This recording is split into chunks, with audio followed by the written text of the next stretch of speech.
My name is Daniel Holkauer. I worked for the New York State Department of Sanitation for 5.5 years before I was unlawfully terminated for refusing to comply with the COVID-19 vaccine mandate. I just want to remind everybody that every generation has the excuse as to why that group of people needed to be marginalized. Whether it was for one reason or another, we live in a time where we're supposed to be even more mindful than ever as to how we treat other people and the future and the past in this country, and learning from our mistakes and not repeating them. And this was a mistake that's been repeated multiple times in history, and every time we say we've learned from it.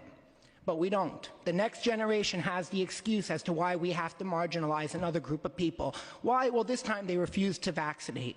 They refused to comply.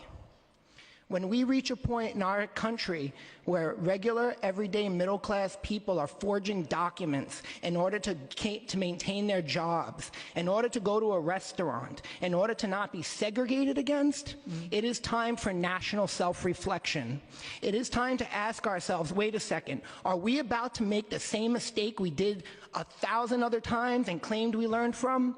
Hochul wants to make quarantine camps in this state. Quarantine camps in the state of New York, even though the Nuremberg laws are actually encoded in New York state law. How is that going to go over? Tax money being used to fight and put people into camps. What is the difference? The reason the city is fighting our case is because our case is going to be a roadblock to that. And I am glad to be part of that roadblock. But at the end of the day, if you guys just stop fighting me, all I want is what is owed, my due compensation, and I just want to go back to throwing garbage in the rain. I just want to go back to pushing snow. I just want to go back to being stinky and doing my job like I did for 5.5 years. Thank you so much.